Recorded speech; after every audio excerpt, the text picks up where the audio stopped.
Okay, guys. So in this session, what we are going to do is we will discuss about the paper two, some topics or one topic from the chapter one. Okay. So here the two important topics that we need to see is social background of Indian nationalism. Okay, and we will connect it to AR Desai. We will generally see what is social background of Indian nationalism. Since we are supposed to study the thinker, Indian thinker AR Desai, we will connect it to AR Desai also by using Marxist perspective. Otherwise, in general, also we will see the social background of Indian nationalism. Then we will also discuss about modernization of Indian tradition tomorrow, and there we will discuss specifically with respect to Yogendra Singh also. Okay, and apart from that, social reforms and everything, that's not going to be discussed here, but this impact of colonial rule on Indian society. So this is the heading of the chapter. Now this is something which you might have studied in history, and your history knowledge is actually what come into picture here. So if you look into the impact of colonial rule, you need to discuss different impact. Okay, you can discuss about the economic impact on one side, and you can talk about the political impact. Okay, all these are supposed to be written in your socio paper also. And then you can also talk about the social impact. Okay, so these are the three main dimensions in which you need to cover. Apart from this, you can also talk about the law and order. All these things, in fact, I can cover under social impact or education. Okay, or other things. Even when we discuss about economic, we can discuss about infrastructure. All these has to be discussed under this particular topic. And here there is nothing which is sociological, that I will discuss under the social background of Indian nationalism. But when you see the impact of colonial rule, this question will not be asked normally. They will ask you social background of Indian nationalism, but impact of colonial rule, this is something which you expect in your GS paper only, not in sociology paper. So what are the economic impacts, what are the political impacts, what are the social impacts? Okay, now if you look into the political impact, you see this democracy. Okay, all these you can connect to this establishment of democracy. Even these concepts like rule of law, okay, equality before law. Okay, all these are actually introduced by the British. So you can discuss all these: democracy, and then rule of law, equality before law, judicial reforms, police reforms. Okay, so you can categorize that again within with respect to administrative areas. Okay, so within administration, you can discuss about police reforms, civil service reforms, etc. Then you can discuss about democracy, and that led to the establishment of International Congress also, and that strengthened the political setup in India also, and in the post independent India as well. Okay, then when we discuss about economic impact, you mainly discuss about the infrastructure. Apart from that, you need to discuss about what happened with agriculture, what happened with industry. Like there was a balance between agriculture and industry during Mughal time. Okay, now majority of the revenue that they are actually getting from agriculture in India. And here again, what happened with industry when they established the free trade? Okay, so they have established free trade without any protection, right? So the same was not the case in England, although there was free trade after industrialization, but there was some protection for the domestic industry. But that was never there when it comes to India. So 1813 onwards, you don't want to remember this year or anything when it comes to sociology, but in general, you should have an idea about this, right? 1813 Charter Act onwards, or to be more precise, complete the opening up of economy, that is 1833 Charter Act. Okay, these two, what happened? The free trade, total free trade, and that led to ruining of Indian industries. And then there was no further scope of development of industries in India, and that led to deindustrialization in India. So if you see, on one side, it was earlier, there was a balance between agriculture and industry during Mughal period and all. But now what happened, that balance between agriculture and industry is going to be over, right? Now there is no further scope of development of industry in India. Why? Because Indian industries, the products which is coming out of this, all these cottage industries and the artisans and all these handmade products, have no value, or they cannot actually compete with the products which are coming out of industrialization and out of industries, right, which are produced by the machines and finished products, which are very cheap also. So these products, handmade products, these are very costly and not at all competitive when it comes to the this Portugal and this Liverpool clothes and all. So there was a problem for the industry, so that led to deindustrialization. So you can talk about that as the economic impact. Then agriculture, when you come across agriculture, you must have studied about various land tenure systems. Even in sociology also we will be studying that, and we have studied that. And in GS history also you have studied that, like the Zamindari settlement, Rotwari settlement, and then Mahalwari settlement. Okay, all these, how is it actually going to affect the Indian economy? And majority or the mostly the revenues are actually coming out of the agriculture sector. And now agriculture is getting dominant, and again within that itself a lot of transformations, different classes have emerged. Zamindars came, intermediaries came, the money lenders came, chain of zamindars was there to collect the taxes. Okay, and the peasants or the sharecroppers or the tenants, their life was totally ruined. Okay, and all these is what the economic side that you need to write. So what is this? We are discussing about this impact of colonial rule. So I hope this part is clear, economic part. And then the political part, there you will discuss about all these democracy and bureaucracy was established. Okay, all these can be categorized under political, this rule of law, equality before law, or within the administrative changes. Social impact, guys, social impact, you can discuss all these.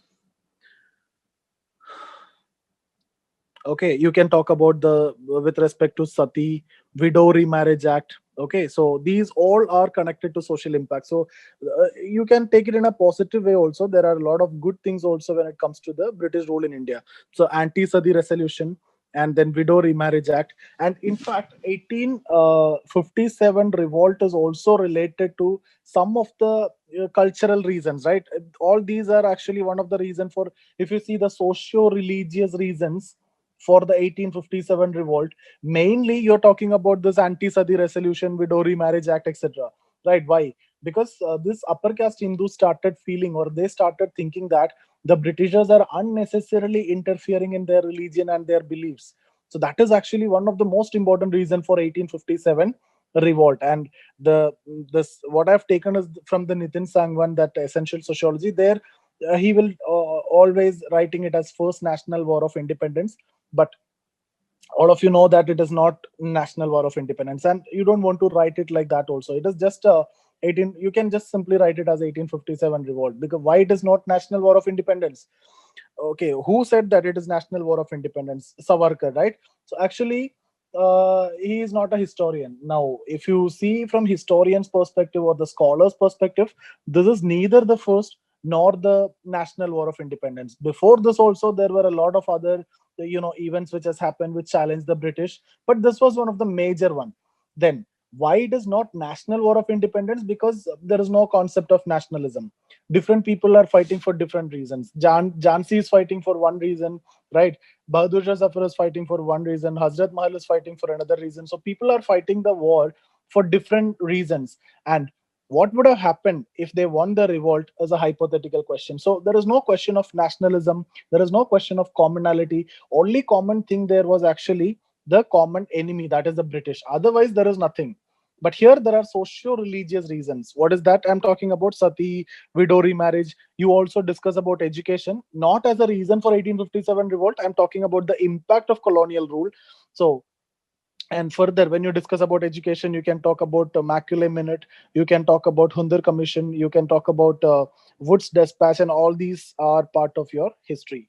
Okay, so and again, then there is something in 1972 which is very important, that is Universal Marriage Act. Through this, intercaste marriage is actually legalized. All these are important when it comes to sociology. These are social impact. So intercaste marriages were legalized in 1972, Universal Marriage Act. And then age of consent also increased from 10 to 12. These are the two key points which you need to remember when it comes to Universal Marriage Act of 1972. But you cannot write all these things. You just need to mention what is the social impact, how the social life has been changed. It can be in terms of education, it can be in terms of various other social reforms, in the caste dimension, in the cultural dimensions, and all these ways. Okay, so this is what you need to write in this question. If the question is asked like this, all these things has to be incorporated, and that is what actually written here. Impact of colonial rule on Indian society. So I hope these points that I've discussed is clear to you. And even that much is not there in this paragraph, which is given in the textbook. It is directly I've taken from this essential sociology only. So you can refer there. So here, Indian raw material was cheaply exported and finished goods were expensively imported, which also destroyed the domestic industries. This is what I have told you. Indian setup after 1813, what happened? It led to deindustrialization. Guys, this is the word that you need to use there, even in history as well as in sociology. And it has been told and discussed by Mahatma Gandhi only. Okay. Why deindustrialization? Because there is no further scope of development of Indian industry. Why Indian industry cannot develop? Because there is no demand for the Indian products. Why there is no demand? Because you are getting the very cheap product and finished product and a good quality product from England after the industrialization. So that led to ruining of Indian industries, or the ruining of life of the artisans, and they shifted to agriculture also. That is the reason why the balance between agriculture and industry, which I've told you, which was there during the Mughal time. Yeah, drain of wealth theory again. That is coming here anyway. You can write that. That is coming. That I'm going to discuss when we discuss about the next topic, social background of Indian nationalism. Even here also you can write drain of wealth. There's nothing but drain of wealth only, taking the cheap raw materials and in different other ways as well.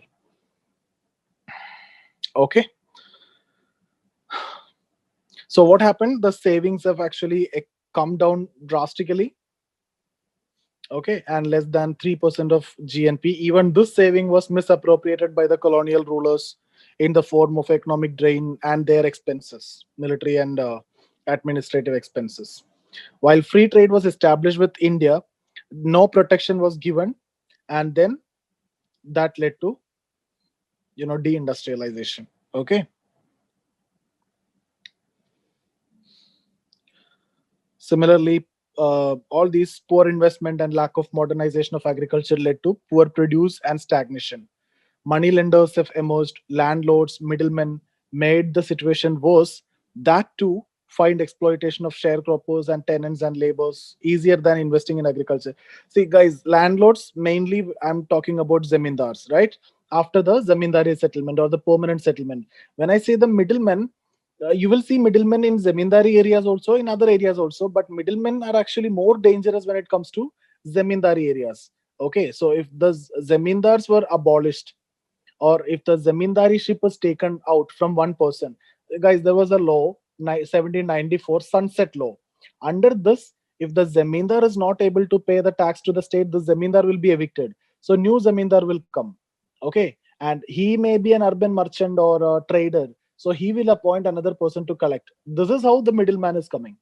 Okay, now this guy don't have any connection with the land or anything, but he will be appointed by the first zamindar. Now he may appoint another also, so it will lead to chain of intermediaries or chain of middlemen. That means exploitation of sharecroppers and laborers. Money lenders, obviously money lenders will come. Why? Because if you are not paying the tax, your land will be taken out. Okay, so you will try to save the land at any cost, so you will approach the money lenders, and they charge very high rate of interest. And ultimately, all these Deccan riots and all, if you have some knowledge in history, is because of this. The outsiders came, the Marwadis and all came to the Deccan region, and they started grabbing their land, and finally the outsiders become insiders. So the Deccan riots is actually related to that. Okay, one of the reason for Deccan riots, and mainly in Rotwari area. Okay, British rule also transformed the administrative structure of India. I've told you, right? So they have introduced police reforms, they have introduced civil service reforms, okay, and then judiciary reforms. So the entire administrative structure has actually drastically transformed. They introduced the concept of rule of law, equality before law. They introduced a system of bureaucracy. They have started giving modern education to Indians. All these will come here. New administrative units were formed in the provinces, and new bureaucratic machinery was put in place. Rule of law was established. Okay, now who introduced rule of law in India? It is Lord Cornwallis. Okay, but it was not true to its spirit, and Indians were discriminated by law. But guys, at least among Indians, they followed rule of law. Okay, so when I say rule of law, what does that mean? It is a part of equality before law.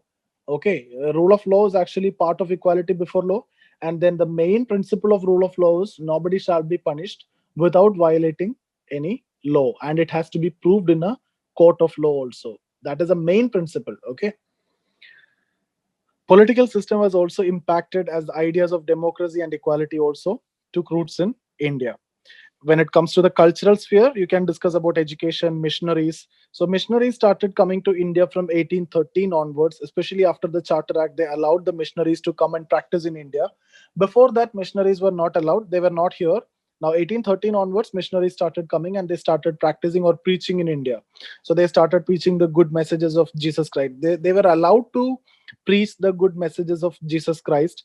But what they did is, rather than spreading or speaking the good messages of Jesus Christ, they have maligned the Indian religions. Indian religion, mainly Hinduism and also Islam. Okay.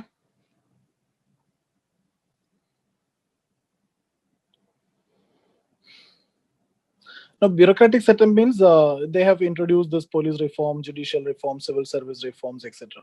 in India.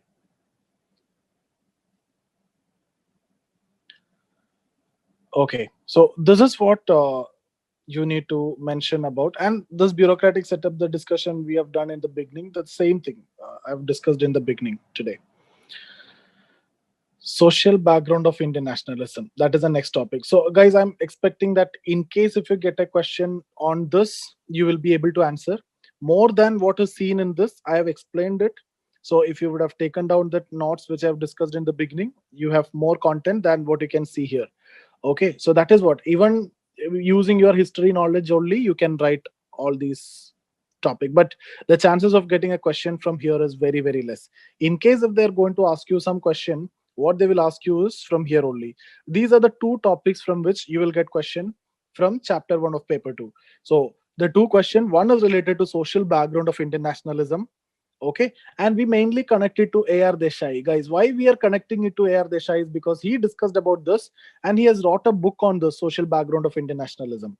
Okay, otherwise in general also, even if I am not discussing the name of AR Desai, you can write what is the social background of Indian nationalism, right? So you explain what is nationalism and then what is the social background. When I say social background means what, it is about education, it is about religion, it is about caste, and all these are social background.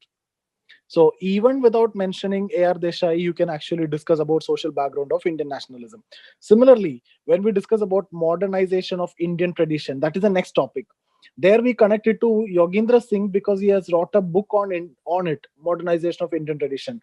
But even without mentioning this guy, you can write properly how the Indian tradition is modernized, whether we are similar to the traditional setup, or we are modern by keeping the traditional setup, or we are totally modern. It's going to be a very interesting discussion that we'll do tomorrow. Okay, so social background of internationalism, this is a point of view of AR Desai. So guys, AR Desai, those who are attending this session for the first time without knowing AR Desai is a replica of Karl Marx. Okay, so he is actually using the Marxist perspective. When I say Marxist perspective, means giving importance to production process, giving importance to economic infrastructure. Okay, and talking about capitalism and economic infrastructure, production, forces of production, like that. PDF, this is essential sociology, and this PDF I'll upload it. Not yet done. This is for the first time I'm doing this topic today. Okay. So AR Desai, so guys, keep this point in mind. He is explaining using Marxist perspective.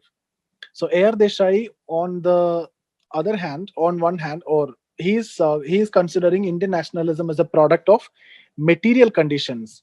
Okay, so you can see here that impact of Marx. He's considering the nationalism is emerged out of material condition, like what Marx says. The social changes are because of the material condition.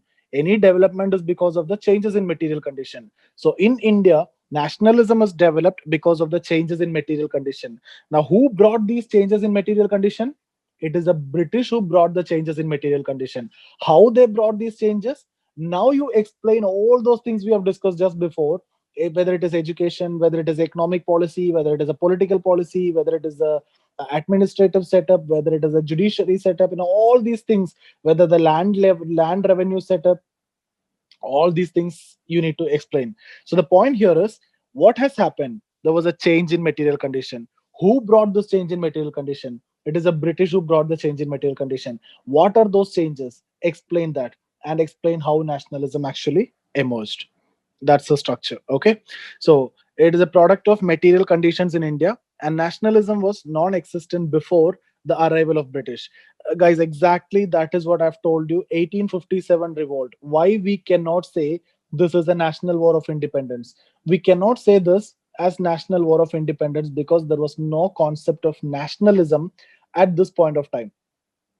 Okay, to an extent you can say 1853, after 1853 introduction of railways, and 1857 establishment of universities. So these are immensely contributed for the development of nationalism at the later stage, that is from 1860s onwards, because after railways people started moving from one place to other. Now a North Indian can come to South India and can meet South Indian. Similarly, a Bengali can meet a Punjabi. So that was not the situation before. So there was a no common feeling, there was no common idea, there was no common culture which is known to all the people.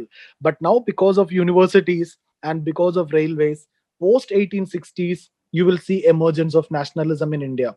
Why this nationalism according to AR Desai? It is because of the change in material condition. What are the change in material condition? Guys, you can see here, this is one of the change, education. This is one of the change, railway. Other administrative setup, other political setup, all these are the changes which has happened in the conditions, which has been brought by the British, that led to nationalism. Okay, so that is why I'm saying 1857, neither the first nor the national war of independence. Why not national war? No nationalism.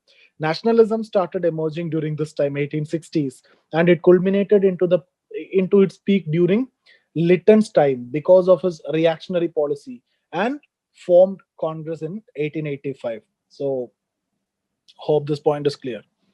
So, nationalism was not there before the British. New material conditions were, which is brought by the British, actually the reason for nationalism. So new material conditions were a result of industrialization. How new? What do you mean by this new material condition? Everything, guys. Whatever changes which Britishers have brought in, you need to write all those. Industrialization, new land policy means, guys, take it as I have just taken it exactly like that from the textbook. I didn't do any editing.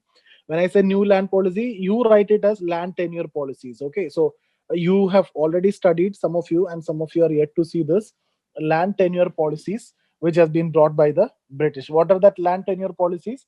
Zamindari settlement, Rotwari settlement, Mahalwari settlement. All these can be considered as the new policies which has been brought by the British in terms of land. And modernization. Modernization means what? We have seen in the political dimension, like all these concepts like equality before law, rule of law, okay, and bureaucratic setup, democracy, all these were something which is new to us, and those are elements of modernization. Tomorrow, when we discuss about modernization of Indian tradition, you will see what are the changes which has came from outside, the heterogeneous changes. So some homogeneous changes which has been within, and something which has come outside. Okay, outside means you can talk about what we achieved, what we got from the Mughals, and what we got from the English. Mainly when we discuss about modernization, we mainly talk about the British. Modernization in terms of bureaucracy, in terms of political system, in terms of democracy, in terms of equality, in terms of rule of law, all these are modernization. In the cultural dimension, like various reforms, like, right, anti-sati resolution, widow remarriage act, universal marriage act, changes in education policy, all these are modernization. Okay, guys, I'm here. The presumption is you know history very well, because we cannot go with history in this session. That is the reason why I'm going with this pace. when it comes to that history aspects. Okay, British rule led to economic disintegration as well as economic reforms, which led to both of new social consciousness and class structure through which nationalism followed. Okay, so I hope you understood this point. What he's saying is there is an economic disintegration. I have discussed this in terms of deindustrialization and how industries have collapsed and the problems that we faced when it comes to economy, right? How the savings have reduced, how deindustrialization was there, how artisans are suffered, and all these economic reforms which led to the birth of new social consciousness. So, guys, if you see 1857 revolt, some of you was asking me whether it is a uh, can we consider from the Marxian perspective it is a class struggle. Actually, it is not a class struggle, but if you apply Marxian perspective, you can say to an extent you may be able to say that because there was a consciousness during that time. Now if you look into the categories of people who have participated in 1857 revolt, okay guys, again you cannot generalize it. It is again varying from person to person. Some of the books, if you read, you cannot connect it to class struggle, but in a way you can see some consciousness was there during this time. So there was a class 4 itself emerging. I hope you can connect all these things now. Class 4 itself in terms of peasants. Why peasants are fighting for this revolt? Because they are the largest sufferers in terms of land revenue. So there was a commonality among them. There was a class consciousness which has emerged. So the peasants as a category was fighting this revolt. Okay. Similarly, artisans. So they also have this commonality, and there is a class for itself emerged because they are also suffered because of the 1813 Charter Act, which we have discussed, that led to deindustrialization or established free trade. So in this way, if you look into, there was different classes fighting for them, and there was a class consciousness, and they became class for itself. So in that way, some of you may be able to put this as 1857 revolt as a class struggle, but uh, it's not a pure class struggle in Marxian terms. But if at all you need to, there was a consciousness and the class structure. Also, there was a change, right? New classes are emerging. What are the new classes are emerging? Moneylenders, Zamindars, absentee landlords, okay, middlemen. All these new classes are emerging, and they all are in fact considered as class enemies by the peasants and also the artisans. Okay, and in this way nationalism followed or emerged. Different classes like industrialists, peasants, etc., have their own grievances, which, along with common desire for freedom, led both to nationalism. Guys, for example, if you see peasant struggle, mainly if you see from 1920 to 47 during this time, in fact, this peasant struggle or the peasant issues are actually addressed in the Indian freedom struggle only. Okay, Indian national movement only. Mahatma Gandhi was the leader. If you see the this Kheda Satyagraha or Champaran Satyagraha or even the Bardoli Satyagraha, all these. Okay, similarly, even for industrialists also. Okay, so there was some grievances for all the classes, but there was something which was very common, that is the desire for freedom. So that led to nationalism. Okay, now again, if you see this, the better way to understand the social background of Indian nationalism, or how economy is connected to nationalism or nationalist emergence of nationalism. Post the partition of Bengal, 1905, the Swadeshi movement, which group have benefited the most? It is the Indian capitalists who have benefited the most. So what they've understood during that time and during post 1905, and especially during the World War One, what they have realized is if the British is not there, if the import can be curbed, who's going to get the maximum benefit? These guys, the capitalists, Indian capitalists, are actually going to get the benefit. And guys, if you see Ahmedabad mill strike and all, these are against the Indian capitalist, not the English capitalist. Okay, so these guys have actually understood that if British is not there, they are going to be the getting all the benefits. So you can see many capitalists are participating in the freedom struggle, mainly because of what? Mainly because of the economic advantage that they are supposed to get. So that is an economic dimension also for AR Desai. According to him, role of education in both of nationalism is overplayed, and instead, change in material condition was the real cause. I hope now you can connect it with the discussion that we have done with respect to Hegel and Marx. Hegelian dialectics and Marxian dialectical materialism. Same as what is discussed here also. You just put in terms of education idea. What Hegel says, ideas bring change. Here, if you see, education bring change. But what AR Desai is saying is, more than this, I didn't understood, Anjali, what you mean by capitalism explanation. Okay, I understood. I'll repeat. Okay, so more than this, I missed it.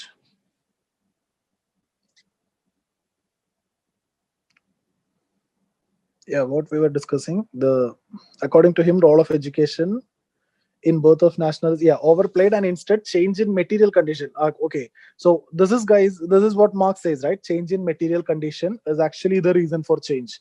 So reason for here, rather than change, we are seeing in terms of nationalism, right? So you replace all these, instead of change, emergence of nationalism, instead of idea, education. Okay, then this is what common for both, for Marx as well as for Desai. So Desai says, more than this education, even education is also part of what, change in material condition. Why? You remember, ideas are again because of change in material condition. I've discussed this. Why ideas are coming because of change in material condition? Because that is the necessity at that point of time. Similarly, this education is also because of change in material condition only. Why? When the Britishers came, the conditions are changing, and they need somebody from the Indians who can deal with at the lower level. So they started giving education to Indians in English language and in English model. So they wanted to create a group who was Indian in blood and color, but English in other way, and they should be able to communicate, and they should be able to help their administration. So why this education have come? Actually, it is because of change in material condition. So ultimately, it is not education or anything, it is the change in material condition which is the actual reason for emergence of nationalism. Why I was saying that capitalists are actually the nationalists. You can see during 1920 to 1947, there were this Bombay plan and all. If you see, these are the plans which are made by the capitalists. They were actively, participating in the freedom struggle. Why? What is the economic dimension there? The economic dimension is, after the this 1905 Swadeshi movement and all, the Indian capitalists have realized that if the Britishers are not there, and during World War One, who got the maximum benefit? The Indian capitalists, right? They were able to export maximum. They were able to reap that maximum, benefit during that time. So they have realized that if English is not there, they are the key players. So they were desperate to send the British back. So their nationalism is actually connected to their profit motive, not the love of the land or not the love of the anyone. Okay. Okay. So here we'll quickly see what are this social background.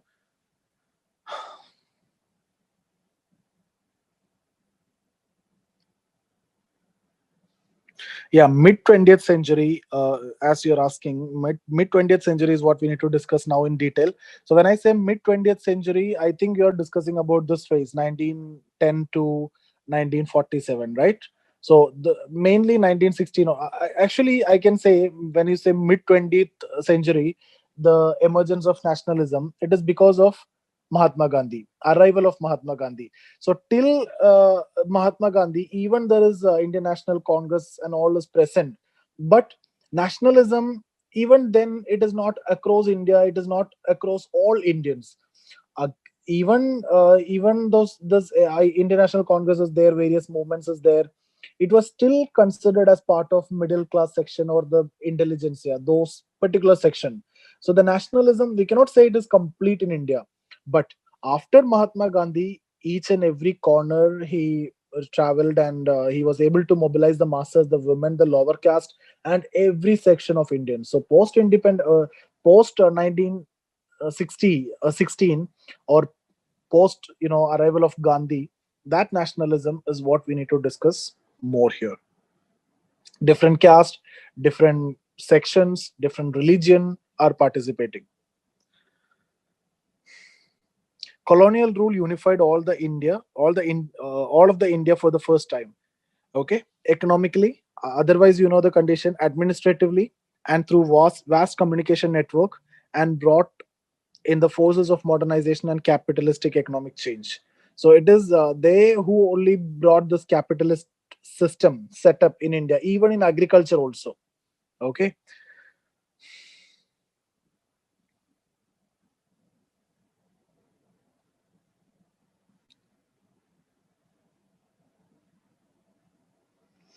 Okay, so this actions of them, this colonialism and the policies that they have brought in actually gave birth to nationalism. So what all things, even they introduced railway. They introduced railway for what? For this purpose only, to make the complete control in India, and to get the raw materials easily from any source, anywhere, and also to sell their product, to get the market in each and every corner of India. That is the reason why they introduced railway. But that turned out to be, emergence of nationalism that connected India. So this is, guys, what unintended consequence, this is the unintended outcome where we have studied that Merton.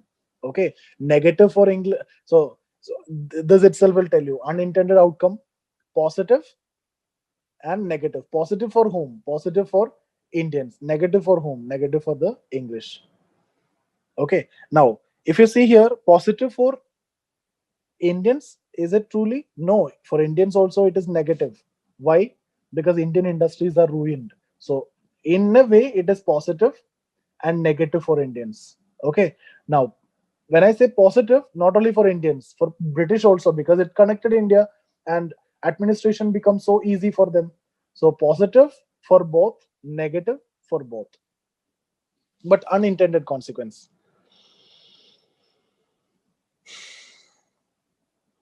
Okay, various social factors which played the role in the growth of nationalism. There are many things which led to nationalism. What we need, the social factors. Okay, so economic contradiction that you were discussing, we were discussing before, the same thing. And this economic critique, Dadabai Nauroji, okay, RC Dutt, and drain of wealth, right? See, guys, there was a prelims question also related to this. Among that options which was given, RC Dutt, Dadabai Nauroji, etc., and you need to pick one of the following. Unequal control over forces of production and export and surplus was exposed by early nationalists.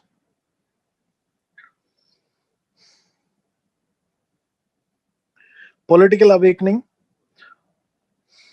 So, Indian National Congress, and then nationalist goal was achieved through political power. Political struggle led to gradual reforms, and it also led to mobilization of masses. So that you can explain, right? Mobilization of masses, all these 1905 we can briefly mention if the time and space is available.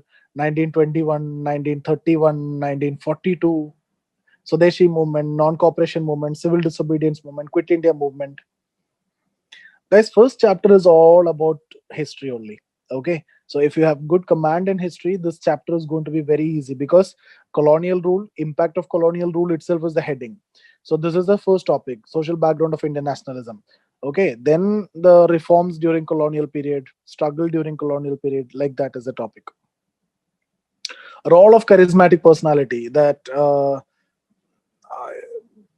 like Gandhi, Subhash Chandra Bose, Tilak. Instead of Tilak, if you want, you can write Nehru, Pandit Nehru. Okay. Then role of modern ideas and education. I've told you, right? This starting from Macaulay Minute, and then Wood's Dispatch, and then Hundar Commission. Macaulay Minute 1835, and Wood's Dispatch 1854, Hundar Commission 1882, and further other commissions also. But these three are more important for us, because that, you know, laid the foundation for the new system. Role of middle class, obviously those who got the English education, they are the middle class. They were part of administrative setup also. Okay, western style education.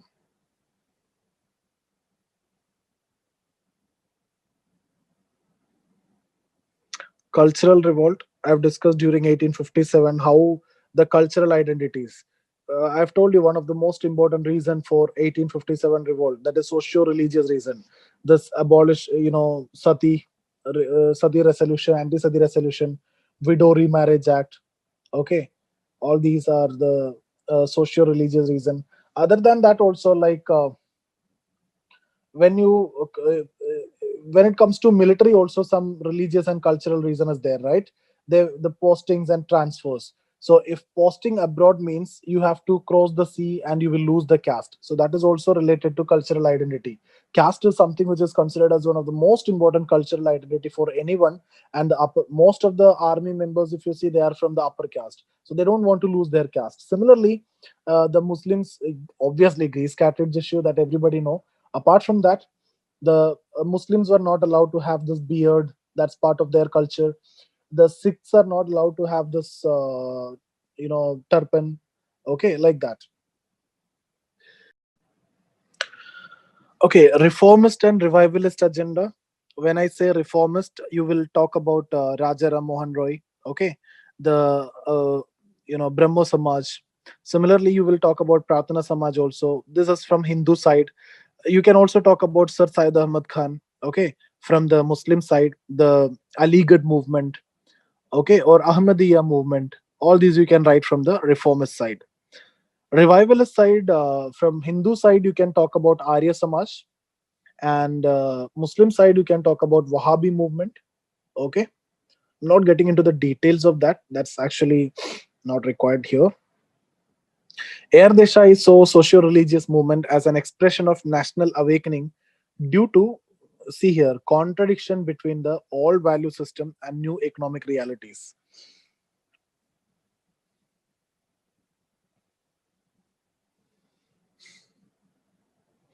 Again, impact of global events, Russian Revolution, that gave the idea of communist nationalism, this concept of socialism and all. Okay, and during this time only you will see Hindustan Republic Association, or Hindustan HSRA, Hindustan Socialist Republican Association, and all are emerging, and that led to this militant nationalism in northern part of India and also in the eastern part of India.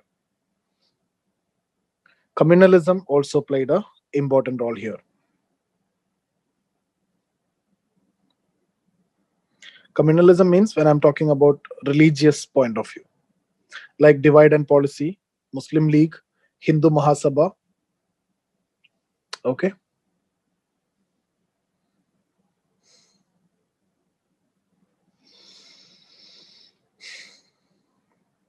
Now now uh, when you discuss about social background of Indian nationalism, the other thing that you can do here is, you can discuss from 1773 to 1857. Keep this as one phase one. Okay, and explain what are the different social background of Indian nationalism, emergence of Indian nationalism during this time. Here you will talk about anti-sati resolution and everything. You can talk about various social background, even education, macula minute, and everything. Then discuss about 1857 to 1885 stage. 1885. So this is the second phase, and explain this phase with various reactionary policies of Lytton. Okay, and then railways, education, Wood's Dispatch, universities, and the one which I've told you, Universal Marriage Act. All these are the reason for emergence of nationalism, and also Lytton's policies, like all the policies briefly mentioned. Now, the third phase, if you see, 1885 to 1905. During this is till the partition of Bengal. Okay, then you can say use of this cultural and religious symbols by the Tilak, and that also paved way to this division among the Muslims and Hindus, and starting of communalism, like that. So this phase also you can write. This is the third phase. Then 1905 either to 1947, or you can take a break in between, like 1905 to World War Two, 19 World War One, or 1920, and then 20 to 47, or 1905 to 1916 arrival of Gandhi, and Gandhi to 47. So this is how you can write this answer: 1, 2, 3, 4, 5 phase, and your history knowledge is actually going to be used here. What all things we have discussed, write in different phase, not given here. but keep that point in mind. You can write it in different phase, that will be better. Okay, now just read this, and we will discuss the next topic tomorrow, the modernization of Indian tradition. If you have any doubt, we can discuss now. You can turn on your mic and you can speak if you have any doubt with respect to what we have done so far. Social background of Indian nationalism, we will do to, no, not social background of Indian nationalism, this one, modernization of Indian tradition. Hello, sir. Tell me. So I have question regarding Neetu ma'am No, class. not audible, please, loud. Hello, sir. I think you have some problem with your mic, not audible, Nilu. Can you just message me? Okay, okay, now it is audible. Tell me. Hello, sir. Yes, yes, yes.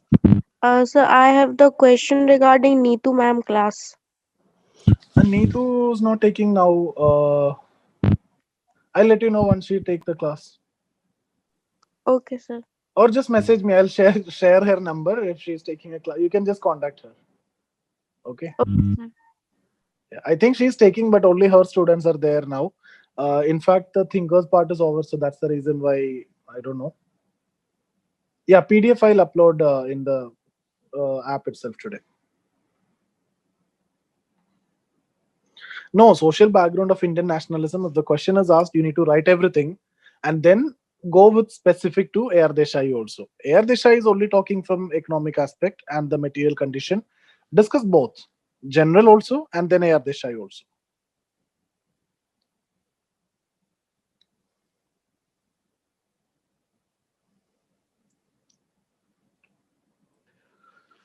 Okay, guys. So we will stop here for the day. We'll see tomorrow. Modernization of Indian tradition. Okay.